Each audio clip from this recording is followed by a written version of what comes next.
요한계시록 3장 9절에서 13절까지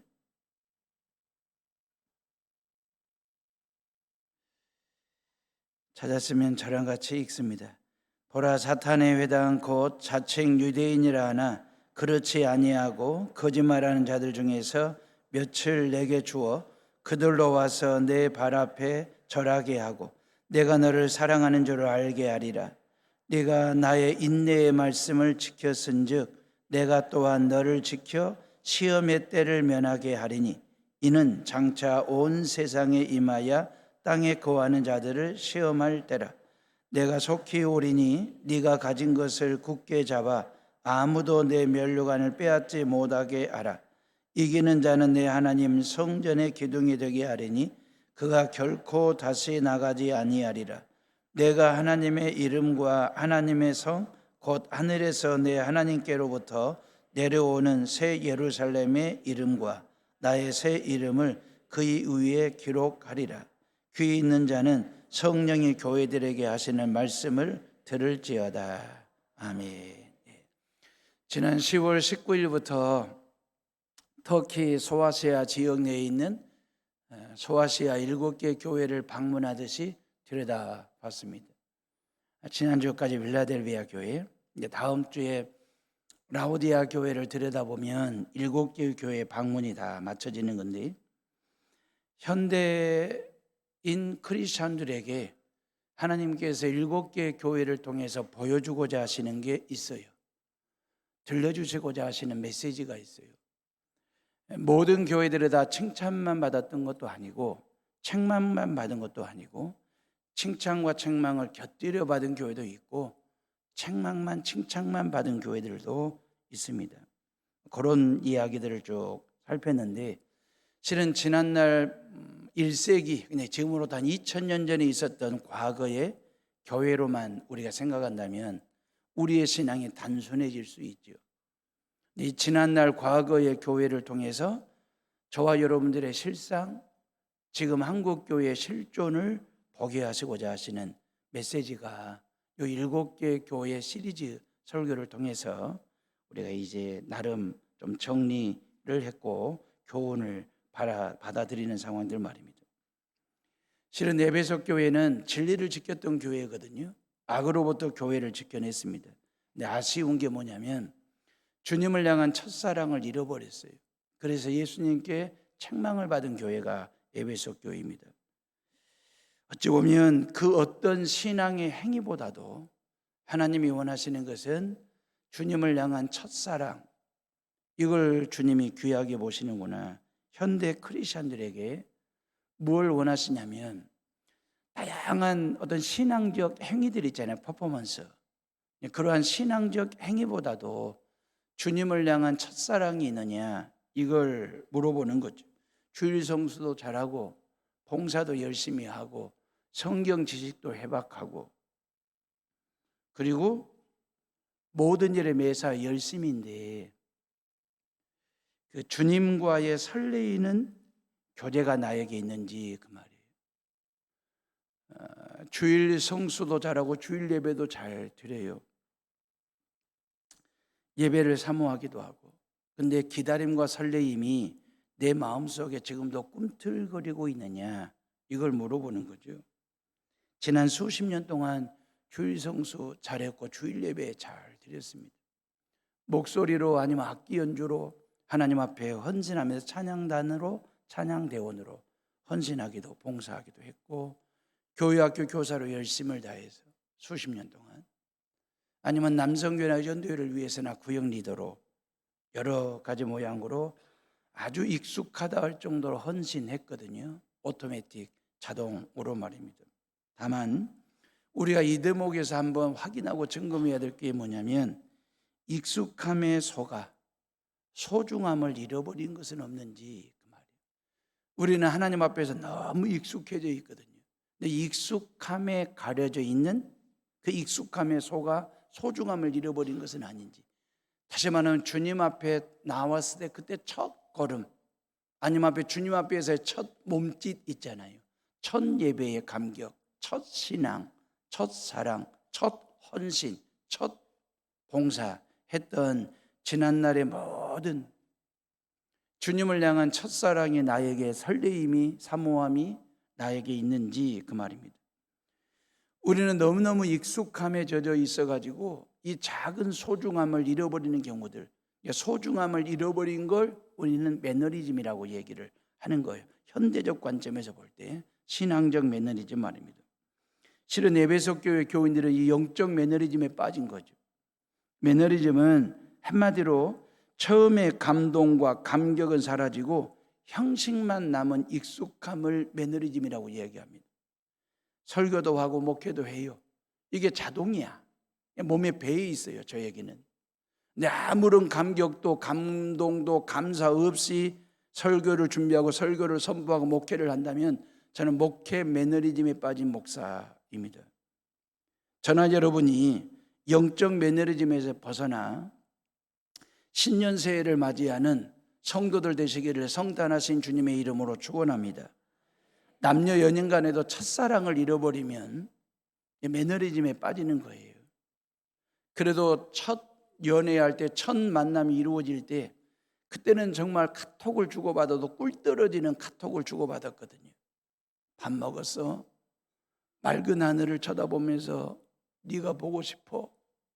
맛 좀 해? 막 이런 식으로 막 너무너무 막 카톡 내용이 막 꿀 떨어지는 그런 카톡 내용을 주고받다가 결혼 5년 차, 7년 차가 나면 카톡을 보냈는데 밥 그래. 답이 왔어. 아직. 다시 답을 줘. 먹어. 답이 오기를 나중에. 이래. 답도 글도 짧아지고 말도 짧아지고 문제는 뭐냐면 감정이 짧아지고 사랑도 짧아지기 시작하는 이 사랑의 매너리즘에 빠지는 연인들의 모습 말입니다. 결혼한 7년 차, 10년 차가 되면 꿀은 안 떨어지고 꼴 사나운 것만 보이기 시작하는 상황들 말입니다. 처음 만났을 때나 결혼 10년 차나 커피 맛은 여전히 진하고 좋거든. 근데 부부간에 주고받는 사랑은 옅어졌어요. 얇아졌어. 맛도 정 같지가 않아. 다시 말하면 매너리즘은 익숙함이 말입니다. 감사와 설레임을 다 잡아먹을 때 생기는 게 매너리즘이에요. 첫사랑을 잃어버리는 거.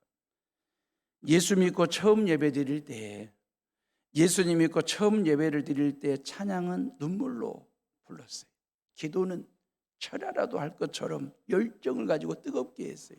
설교는 내게 주시는 말씀으로 믿고 아멘 아멘 아멘으로 다 받았어요. 근데 신앙생활 20년 30년 차가 되면서 매너리즘에 빠지면서 찬송에 대해서는 이 곡 또 불러 그래. 기도는 아멘 타이밍만 맞추면 되는 거예요. 설교는 결론이 뭔지, 몸은 성전 안에 있는데 마음은 이미 주차장에 가 있는 이 매너리즘 말입니다. 이게 주님을 향한 첫사랑을 잃어버린 매너리즘.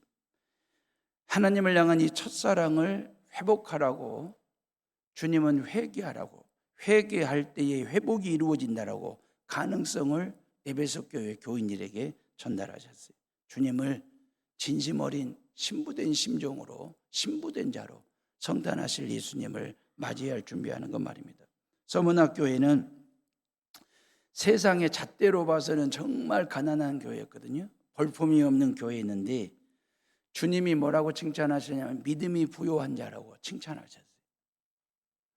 세상적으로 볼 때 정말 핍박 중에 있는 믿음을 지키기에는 너무 어려운 교회였는데 그 믿음을 꼿꼿하게 지키면서 주님의 십자가 단단히 부여잡고 말입니다. 그래서 믿음에 부요한 자라고 칭찬받았던 교회가 서문화 교회거든요. 겉으로 보기에는 현대적 관점으로 말하면 흙수저를 물고 있는 것 같아요. 교회는 재정적으로 약하지, 예배당도 볼품 없지, 교인 수도 적지, 재정도 약하지, 모든 면에서 볼 때 흙수저와 같은 교회. 그런데 주님으로부터 칭찬을 받았어요.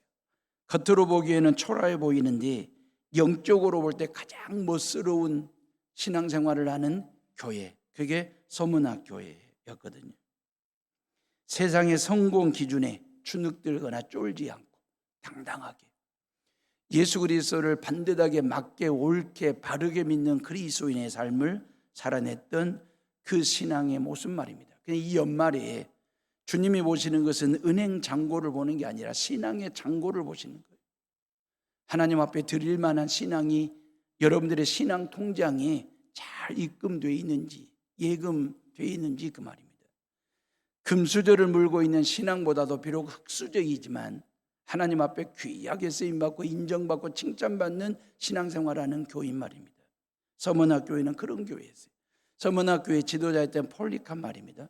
폴리캅은 바로 사도 바울의 뒤를 잇는 속사도입니다. 폴리캅이 2세기 때 기독교 지도자였으니까 이 폴리캅이 그 믿음의 그 흙수저 믿음의 소유자였거든요. 신앙 때문에 모든 재산을 다 빼앗겼어요. 그리고 화형에 처할 위기에 처했습니다. 로마 총독이 회유하는 거예요. 꼬드기는 거예요.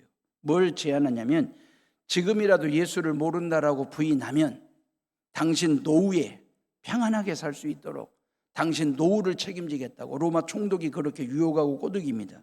그때 폴리캅이 내가 86년 동안 예수님을 믿는 동안에 예수님은 나에게 한 번도 부인한 적 없고 나를 외면한 적 없이 나에게 엄청난 은혜와 사랑과 축복을 부어주신 분인데 내 나이 86세에 그 예수님을 어찌 내가 부인하리요. 그 예수님은 여전히 지금도 나의 왕 되시고 앞으로도 왕 되신다라고 신앙을 고백을 했어요. 겉으로 보기에는 사형수라는 가장 비참한 흙수저의 종말을 맞는 듯 보였지만 주님은 폴리캅에게 생명의 면류관을, 순교의 면류관을 씌워주십니다. 그리고 지난 2000년 역사 가운데 사도 바울 버금가는 기독교계의 영적 지도자로 보석 같은 존재로 폴리캅을 하나님이 세워주셨거든요. 버가모 교회는 사탄 숭배의 메카 중심지가 바로 버가모라고 하는 동네, 그러니 예수 그리스도를 믿는다라고 하는 얼마나 척박한 환경이고 도시였는지 알 법한 교회. 이 버가모에서 많은 교인들이 예수의 이름을 지키고 붙들고 살았는데, 근데 말입니다, 아쉬웠던 것은 세상 가치와 타협을 했어요. 그러면서 교회가 세속화가 이루어진 거예요. 그러면서 복음의 훼손이 이루어지면서 영적으로 타락한 교회가 됐습니다. 그래서 버가모 교회는 책망만 받은 교회거든요. 세상 문화와 기독교 신앙 사이에서 줄타기 하듯이 아슬아슬하게 예수도 믿어요, 교회도 다녀, 근데 무당 점쟁이도 찾아가, 점도 쳐, 구판도 벌려, 양쪽을 다 양다리 걸치기식 하는 이런 현대 크리스찬들의 어떤 아리송한 어정쩡한 신앙의 포지션을 가지고 살아가는 교인들의 모습을 우리에게 보여주는 게 버가모 교회예요. 다시 말하면 회색 신앙 말입니다. 신앙 색깔이 또렷하지가 않아. 예수의 피 색깔이 드러나지가 않아. 그래서 아주 회색처럼 아리송하고 애매모호한 신앙의 노선을 걷고 있는 현대 크리스찬들의 모습을 우리에게 보여주는 것이 뭐냐? 버가모 교회의 실상입니다. 그 다음에 두아디라 교회, 사랑과 믿음 그리고 섬김과 인내로 잘 성장한 교회였는데 거짓된 자들의 가르침에 혹 하고 넘어갑니다. 가지고 분별력을 잃어버려요. 복음을 훼손하는 게 뭐가 진리고 뭐가 비진리인지, 뭐가 복음이고 뭐가 비복음인지를 분별하지를 못해가지고 복음을 훼손하는 아쉬움의 상황이 있는 말입니다. 한마디로 분별력이 없는 열정으로 신앙생활을 하는 경우들 말입니다. 속도보다 더 중요한 게 방향이라는 건 다 아시잖아요. 요즘 우리가 사는 시대는 너무너무 속도가 빨라요. 근데 방향을 묻지도 않고 방향을 잡지도 않는 시대를 살고 있습니다. 오로지 스피드로만, 속도로만 경쟁하는 그런 시대를, 방향을 묻지 않는 시대 말입니다. 실은 방향이 정해져야 속도의 가치가 있는 것이거든요. 느리고 빠름의 가치는 방향이 결정하는 거거든. 신앙도 얼마나 열심히 사느냐, 이것보다도 얼마나 어디를 향하여 사느냐. 다시 말하면 신앙생활은 뭐냐면 열심히 믿는 것보다도 바르게 믿는 게, 맞게 믿는 게 건강한 신앙이에요. 지금 두아디라 교회는 그걸 우리에게 보여주는 거예요. 현대인 크리스천들이 어떤 시대, 빠르게 흘러가는 시대의 흐름 속에, 세상의 풍조 속에서 나름대로 신앙생활을 하기지만, 속도 있는 신앙생활을 하긴 하지만 방향을 잘못 잡아가지고, 그 말입니다. 이게 교회인지 교회가 아닌지, 그 말이에요. 무속과 곁들여지고 믹서가 되고 짬뽕이 되어져가는 한국 교회의 실상을 그대로 보여주는 교회가 두아디라 교회의 모습이거든요. 열심보다 더 중요한 게 뭐냐면 하나님의 뜻을 분별하고 뜻대로 사는 신앙생활입니다. 사대교회는 네가 살았다는 이름을 가졌으나 정령 실상은 죽은 자로다. 영적으로 깊이 잠들어 있는 교회의 실존을 보여주는 게 사대교회거든요. 책망을 받았어요. 백화점에 쇼윈도에 있는 마네킹을 봐보세요. 최고급 옷 신상을 걸치고 있습니다. 자태 반듯합니다. 조명 화려합니다. 자세는 완벽하거든. 하루 종일 흐트러짐 없이 서 있습니다. 조명도 화려하고. 문제는 뭐냐면 숨이 없어요. 호흡이 없어요. 마네킹일 뿐이에요. 아무리 화려한 옷을 입고 자태가 반듯하고 화려한 조명을 받는다 할지라도 그 마네킹에는 숨이 없어요. 절대 안 넘어집니다. 문제도 일으키지 않습니다. 마네킹은 살아있는 것처럼 보입니다. 근데 죽은 거예요. 사람처럼 서 있는데 사람은 아닌 경우들 말입니다. 사대교회가 이런 교회였거든. 쇼윈도 같은 처치, 교회들이 의외로 많습니다. 교회 모양은 갖췄어요. 건물도 있지, 예배당도 있지, 교인도 있지, 재정도 있지, 교인 수도 많지. 근데 영적으로 죽어 있다. 예수 심장이 뛰지 않는 교회다. 쇼윈도우 크리스천들도 있어요. 목사거든. 교인이라고는 해. 근데 예수 심장이 없어. 뛰지 않아. 그러면 마네킹 같은 신앙생활을 하는 거죠. 하나님은 전시된 우리를 원하시는 게 아니에요. 하나님은 저와 여러분들에게 꿈이라고 말하지 않아. 신상 옷을 걸쳐라. 화려한 조명바를 받아라. 하나님은 우리에게 어떤 그런 걸 꿈이라고 말씀하시는 게 아니고 살아있기만 해. 그래요. 네 가슴 속에 예수 심장만 뛰고 있으면 된다. 예수랑 같이 호흡하고 숨을 쉬고 있으면 된다. 내가 너를 쓸게. 그 얘기거든요. 다음 주에 들여다보겠지만 라오디게아 교회는 여러분들이 잘 아시는 것처럼 차지도 않고 덥지도 않은 미지근한 신앙생활에 대한 이야기를 합니다. 그 라오디게아 교회는 예수님을 문 밖에 세워뒀어요. 예수님을 문 밖에, 교회 밖에 세워둔 교회예요. 근데 중요한 것은 그 교회 밖에 서 계신 예수님이 떠나신 게 아니고 문을 놓고 하는, 교회 문을 놓고 하는, 내가 너로 하여금 문을 열면 내가 너로 하여금 그로 더불어 먹고 그는 나로 더불어 먹는다는 희망적인 메시지를 라오디게아 교회 교인들에게 들려주거든요. 다음 주에 들여다보기로 하고, 오늘은 필라델피아 교회 이야기를 지난주에 다 못했습니다. 마무리하도록 하겠습니다.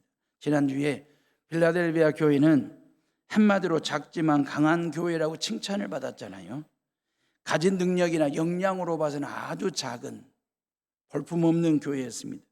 근데 세상을 향하여 강력한 힘과 감동적인 영향력을 끼치는 교회였거든요. 주님은 능력과 역량의 크기를 원하시는 분이 아니에요. 저와 여러분들의 능력과 역량이 크냐 적냐를 사이즈를 재시는 분이 아니라 이 작은 역량 가지고 하나님 앞에 드리고 작은 순종 말입니다. 순종할 때에 그 작은 능력을 큰 사이즈로 큰 일을 이루시게 하시는 분이 누구냐면 그 사람이 아니라 그 작은 능력을 쓰시는 하나님이시다, 그 말이에요. 세상을 향한 복음의 문을 열도록, 구원의 문을 열 수 있도록 필라델피아 교회를 문으로 사용하셨어요. 마찬가지로 지상에 존재하는 모든 교회는 문입니다. 세상에 하나님께 들어올 수 있는 출입구예요. 하나님이 세상을 향하여 나아갈 수 있는 입구, 출입구와 같은.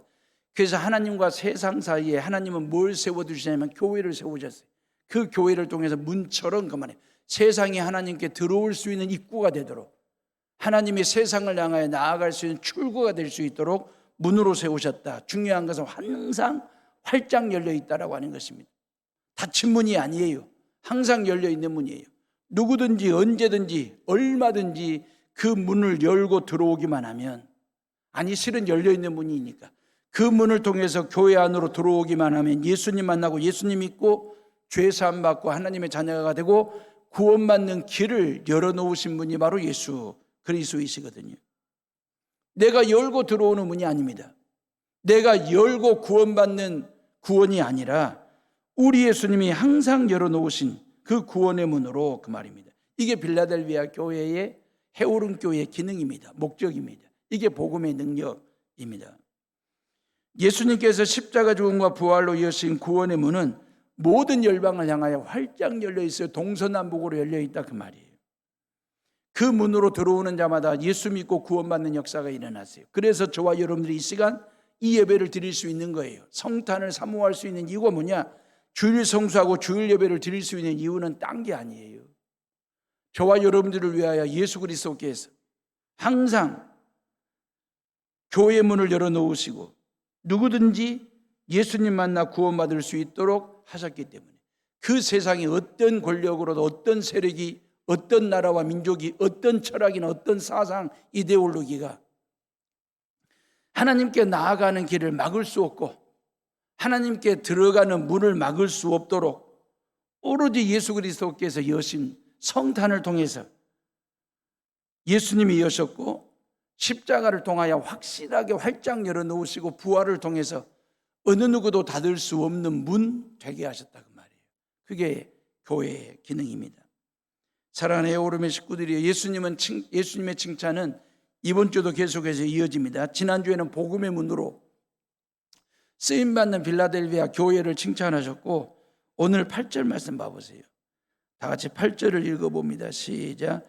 볼지어다 내가 네 앞에 열린 문을 두었으되 능히 닫을 사람이 없으리라. 내가 네 행위를 아노니 네가 작은 능력을 가지고서도 내 말을 지키며 내 이름을 배반하지 아니하였도다. 그랬어요. 작은 능력을 가지고도 복음을 지켰고 예수의 이름을 배반하지 아니했다. 한마디로 작은 능력 가지고 강한 믿음을 가진 교회가 빌라델비아 교회였다라고 하는 거죠. 교인 수도 많지 않은 교회였습니다.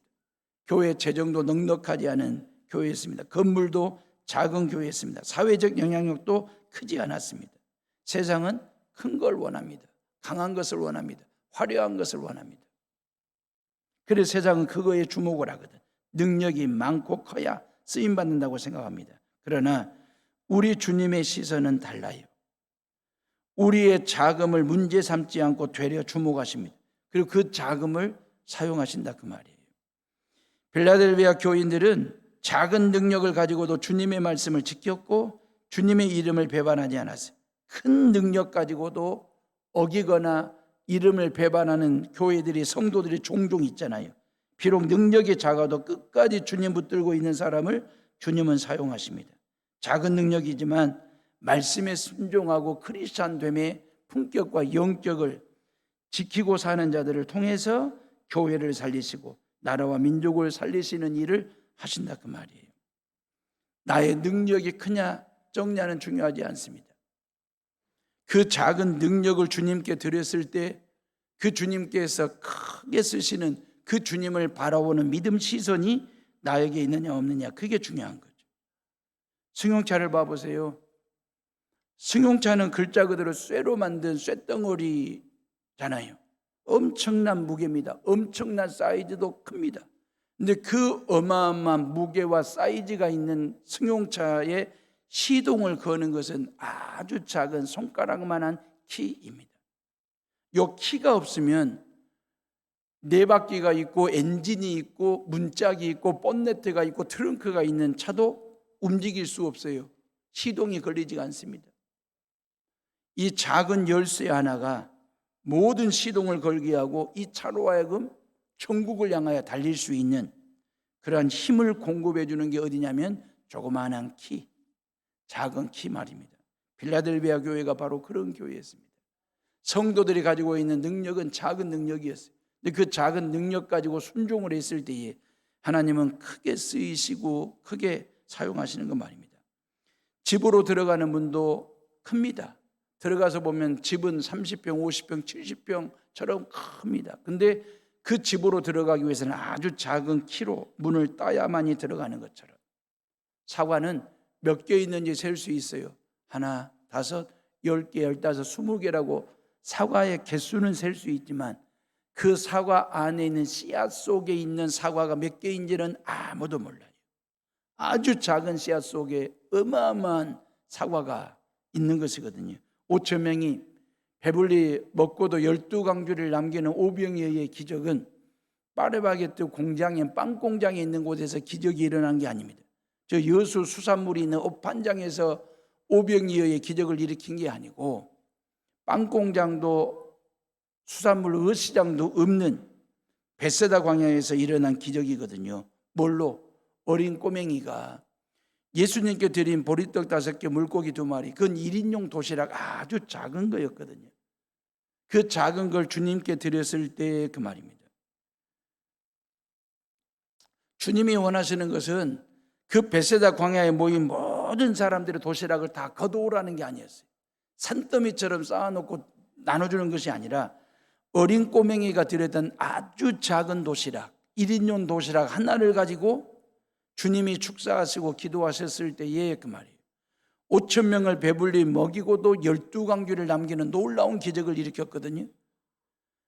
오히려 예수님은요, 이 작은 걸 주님께 드렸던 이 꼬맹이를, 이 도시락 하나를 가지고 5천 명을 먹이는 한 사람으로 세워주셨어요. 5천 명을 먹이는 한 사람으로 사용하셨어요. 주님이 원하시는 것은 그런 겁니다. 저와 여러분들이 올 한 해를 연초를 앞두고 성탄을 앞두고 저와 여러분들의 삶을 신앙을 뒤돌아볼 때의 그 말입니다. 나의 신앙은 어떠해 있는지, 내가 5천 명을 먹이는 자로 지난 1년을 살았는지 아니면 5천 명분을 혼자 먹는 자로 신앙생활을 했는지. 필라델비아 교회는 바로 그런 교회였거든요. 작은 능력 가지고 큰 일을 행한 교회 말입니다. 미국의 어느 시골 마을에 평생을 바쳐 복음을 증거하는 선교사님으로 은퇴하시고 돌아와서 그 동네에 들어오셔가지고 예수 믿으라고 복음을 증거하는데 아무리 복음을 전해도 믿는 사람이 없어요. 어린 소년 하나를 예수 영접하게 했어요. 그래서 그 어린 소년에게 모든 걸 쏟아부었습니다. 끈기와 열심과 사랑으로 이 어린아이를 말씀으로 가르치고 성경 가르치기를 했어요. 그 동네 사람들이 그 선교사님을 실패한 선교사라고 낙인을 찍었고, 그 선교사님도 하나님 앞에 기도할 때마다 하나님, 나의 능력은 이렇게 작은 것인가 보다 라고 하시면서 이 작은 이 능력밖에 하지 못해서 죄송하다는 눈물 어린 기도를 하나님 앞에 드리곤 했습니다. 하지만 그가 끝까지 믿음을 지키며 양육했던 그 한 명의 소년이 훗날 수백만 명에게 주의 복음을 증거하는 데이비드 리빙스톤이 되었습니다. 노 선교사의 능력은 작았죠. 그러나 그 작은 손길에 담긴 끝까지 견디는 믿음과 수고를 주님이 보셨어요. 엄청난 성과를 거두게 하셨습니다. 필라델비아 교회가 칭찬받은 이유는 능력이 크거나 많아서가 아니라 아주 작은 능력 가지고도 큰 일을 했기 때문입니다. 인생에 폭풍우가 몰아칠 때마다 내가 가진 것이 너무 초라해 보여 포기하고 싶을 때가 종종 있잖아요. 바로 그때가 주님이 일하실 때입니다. 내가 가진 작은 능력을 보지 말고 그 작은 능력 가지고 큰 일을 행하실 주님만 바라보는 성도들 되시기를 주님의 이름으로 축원합니다. 이런 빌라델비아 교회를 주님은 사랑하신다고 얘기하셨어요. 11절, 9절 말씀 봐보세요. 다 같이 9절을 읽어봅니다. 시작. 보라, 사탄의 회당 곧 자칭 유대인이라 하나 그렇지 아니하고 거짓말하는 자들 중에서 그들로 와서 네 발 앞에 절하게 하고 내가 너를 사랑하는 줄을 알게 하리라 그랬어요. 당시 빌라델비아 교회는 세상적으로 아주 작은 볼품없는 교회였거든요. 밖으로는 유대인들의 공격이 있었지 안으로는 재정적인 어려움으로 가난함으로 인하여 참 어려움에 처한 상황 말입니다. 세상 사람들이 너희를 부정한다 할지라도, 거짓을 가르치는 자들이 너희들을 무시하고 조롱한다 할지라도 하나님의 약속이 뭐냐? 내가 너를 사랑한다. 내가 너를 사랑한다. 이 약속을 지금 하고 계시는 거예요.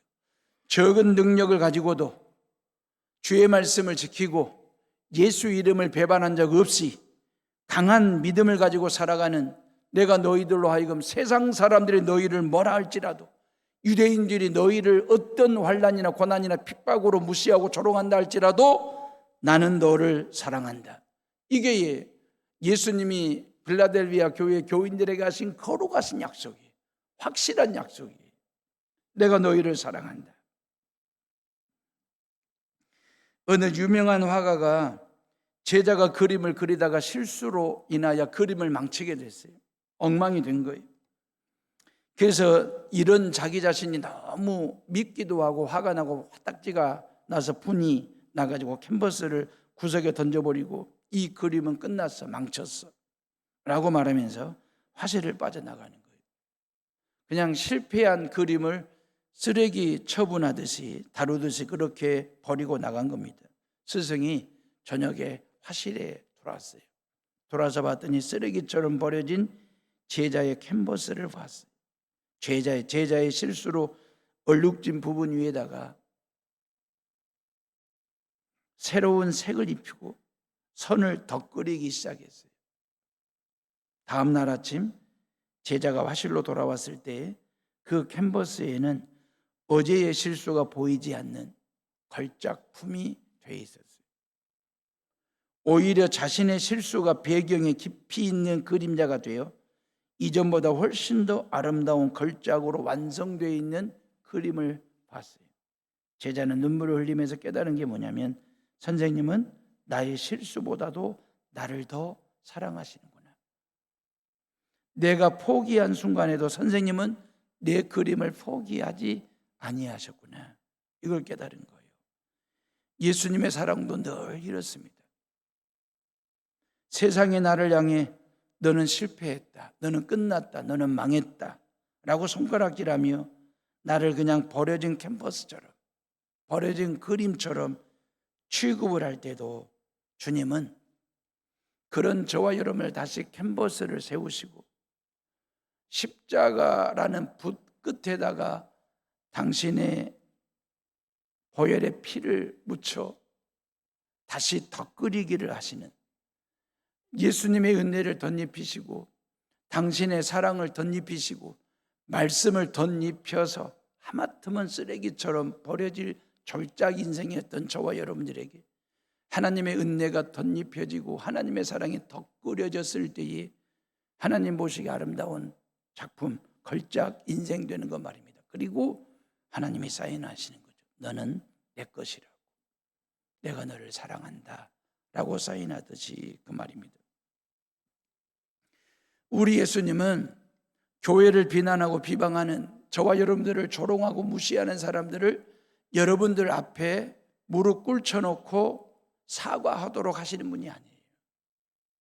하나님께서 나를 얼마나 사랑하시는지, 하나님께서 나에게 얼마나 깊은 높고 넓은 그리고 고차원적인 사랑을 베풀어 주셨는지를 세상 사람들을 통해서 보게 하시는 거예요. 그렇게 증거하세요. 그렇게 증명하세요. 그래서 저와 여러분들을 향하여 너는 내 사랑하는 자식이고 내가 너를 어떻게 사랑했는지를 보여주는 그 사랑 말입니다. 성탄이라고 하는 게 뭡니까? 내가 너를 어떻게 사랑하는지 사랑하러 왔다는 거잖아요. 이게 성탄이잖아요. 내가 너를 사랑하러 왔노라. 이게 성탄이에요. 십자가 죽음과 부활은 뭡니까? 내가 너를 이렇게 사랑했다라고 하는 사랑 말입니다. 이게 주님께 사랑받는 존재, 예수님의 사랑 말입니다. 이걸 아는 게 메리 크리스마스가 되는 겁니다. 이런 예수님의 사랑 앞에서 우리가 할 일이 뭐냐 그 말이에요. 우리가 할 일은 11절 말씀이에요. 다 같이 11절을 읽어봅니다. 시작. 내가 속히 오리니 네가 가진 것을 굳게 잡아 아무도 내 면류관을 빼앗지 못하게 하라. 그래서 네가 가진 것을 굳게 잡아라 그랬어요. 놓치지 마라 그 말입니다. 흔들리지 마라 그 말입니다. 사탄 마귀의 전략이 뭔지 아십니까? 저와 여러분들이 이미 주님께 받은 게 있어요. 이미 저와 여러분들이 받은 게 있습니다. 그것은 복음이고 그건 십자가 사랑이고 부활의 영광입니다. 하나님의 자녀됨의 구원의 약속입니다. 이건 이미 저와 여러분들이 받은 것이거든. 이미 받은 그 은혜, 이미 받은 그 구원 때문에 내가 작은 능력이지만 작은 은사, 작은 사랑, 작은 수고, 작은 헌신, 작은 기도라도, 작은 물질이라도, 작은 시간이라도 하나님 앞에 드리면서 우리가 하나님 앞에 헌신하고 하나님을 예배하는 거잖아요. 근데 사탄 마귀는 네가 하나님께로부터 이미 받은 것이 있다, 여기까지는 인정을 해요. 그 다음이에요. 네가 가진 이미 받은 모든 것들은 아무런 가치가 없어. 그건 쓸모없는 거야, 쓰레기 같은 거야, 망한 거야. 이렇게 우리를 유혹하고 꼬드깁니다. 그래서 나로 하여금 작은 능력으로부터 벗어나게 하는, 그 작은 능력의 밧줄을 놓게 하는 게 사탄 마귀의 전략이거든. 근데 주님은 뭐라고 말씀하십니까? 굳게 잡으라고 말씀하시잖아요. 놓치지 말라고. 그 작은 능력을 놓치지 말라고 말씀하시면서 끝까지 그 말입니다. 신앙은 빠르게 하는 것보다도 끝까지 주님의 손을 놓지 않고 바르게 믿고 바르게 사는 것 말입니다. 그리할 때에 하나님께서 12절에 보니까 하나님 성전의 기둥이 되게 하시겠다 그랬어요. 필라델비아 지역은 어느 지역보다도 지진이 많았던 그런 지역입니다. 지진이 한 번씩 와가지고 땅을 뒤흔들어 놓을 때 모든 건물들은 다 넘어졌어요. 근데 꼿꼿하게 그 자리를 지키고 있는 것이 뭐냐면 기둥이었어요. 기둥만큼은 넘어지지 않고 무너지지 않고 그 자리를 꼿꼿하게 지키고 있는 그 빌라델비아의 어떤 지형적 지리적 특성을 가지고 우리 예수님이 빌라델비아 교회를 사랑하시고 축복하신 건 뭐냐면 내가 하늘 성전에 너희를 기둥같이 쓰시고 세워주시겠다라고 말씀하시고 약속하셨어요. 지난 1년 동안 여러분들이 지킨 자리 그 말입니다. 기둥처럼. 그래서 해오름 성전이 무너짐 없이 그 말입니다. 견고하게 든든하게 말씀 위에 설 수 있었던 것은 항존직은 항존직대로, 서리 집사는 서리 집사님대로, 교회학교 교사들은 교사들대로, 찬양대원들은 찬양대원들대로 각자에게 주어진 자리가 있었어요. 남성교회 전도회가 다, 구역 리더들이 다 마찬가지입니다. 차량 운전하고 주차 봉사하는 모든 분들 각자의 제 위치를 자기 자리에서 기둥처럼 지키고 서 있을 때 그 말입니다. 기둥은 꽃만큼 화려하지 않습니다. 향기도 없습니다. 그 주목받지도 않습니다. 그런데 건물의 무게를 딱 버티고 있는, 무너지지 않도록 온몸으로 받아내는 것이 바로 기둥이거든요.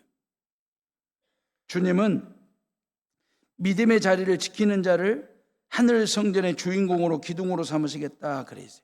주님은 꽃 같은 화려함보다도 기둥 같은 버티는 신앙 말입니다. 그걸 귀하게 여기시겠다라고 말씀하시고 약속하셨어요. 그러면서 그 기둥에 3가지 이름을 새기시겠다. 그건 하나님 아버지의 이름, 너는 내 것이라고 하는 소유입니다. 새 예루살렘의 이름을 새기겠다. 천국을 새겨주겠다는 거예요. 그리고 주님의 이름을 새기겠다. 요 얘기는 주님과 온전히 하나됨의 인치심을 이야기하는 것이거든요. 다시 말하면 이름을 새긴다는 말은 하나님 성전의 기둥 같은 존재로 세우시고 쓰시면서 이름을 새기시겠다라고 하는 말은 너는 내 것이라고 하는 소유를 말하는 것입니다. 그리고 내가 너를 사랑한다. 이걸 말씀하시고 약속하시는 것이거든요.